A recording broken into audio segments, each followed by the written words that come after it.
Strawberry നല്ല moving ഉണ്ട്. പരിപാടി തുടങ്ങണുള്ളൂ, അതിന് മുന്നേ എല്ലാരും വെയിറ്റ് ചെയ്തോണ്ടിരിക്കുകയാണ്. പൺമസ്കന്റെ ട്രെൻഡിങ് ഒക്കെ കഴിഞ്ഞിട്ടുണ്ട്. പക്ഷെ ഇവിടെ ഒരു സ്പെഷ്യൽ ഐറ്റം ഉണ്ട്. കാരണം ഒരു മണിക്കൂർ അടങ്ങിയിട്ട് ഓരോരുത്തർ കാത്തുക്കാണ് ഒരു വെറൈറ്റി സാധനത്തിന് വേണ്ടിട്ട്. എങ്ങനെയുണ്ട്? അടിപൊളിയാ. ഒരു നല്ല രസമുണ്ടോ? ഇഷ്ടപ്പെട്ടോ? ഫ്രഷ് സ്ട്രോബെറി ആഡ് ചെയ്തിട്ടുള്ള മസ്കില്, അതാണ് സ്ട്രോബെറി കട്ടിങ്സ് വരുന്നത്.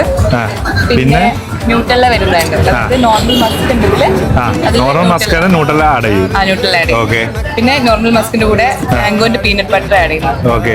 പിന്നെ mix 2 type of jam add ചെയ്തു. ഏറ്റവും കൂടുതൽ ആൾക്കാർ ചൂസ് ചെയ്യുന്നതാണ് സ്ട്രോബെറി. നല്ല മൂവിങ് ഉണ്ട്. ഇങ്ങിട്ടുള്ള ഒരു 5 മിനിറ്റ് പോലും ആയിട്ടില്ല, അത്ര ആൾക്കാർ ഇവിടെ വന്നിട്ടുണ്ടെങ്കിൽ ഇതിന്റെ ക്വാളിറ്റി എത്രത്തോളം ഉണ്ട് നിങ്ങൾ ചിന്തിച്ചാൽ മതി. മസ്റ്റ് ട്രൈ എന്ന് പറഞ്ഞു കഴിഞ്ഞാൽ ഞാൻ ഒരുപാട് മസ്കബണ്ട് കഴിച്ചിട്ടുണ്ട്, പക്ഷെ ഇത്ര ടേസ്റ്റ് എനിക്ക് ഇതുവരെ കിട്ടിയിട്ടില്ല. ഇത് സ്പോട്ടിൽ നമ്മുടെ കോഴിക്കോട് കൊടുവള്ളിയിൽ നിന്ന് താമരശ്ശേരി ഭാഗത്തേ പോകുമ്പോൾ വാവാട് അജിഫാന് കഴിഞ്ഞ് റോയൽ എൻഫീൽഡിന്റെ തൊട്ടടുത്ത് തന്നെ ചെറിയൊരു ഇത് കാരണം വൈകുന്നേരം 5 മണിയാകുമ്പോൾ വന്നാൽ മതി. വേഗം വന്നോളി, സാധനം വേഗം കൈ കിട്ടും.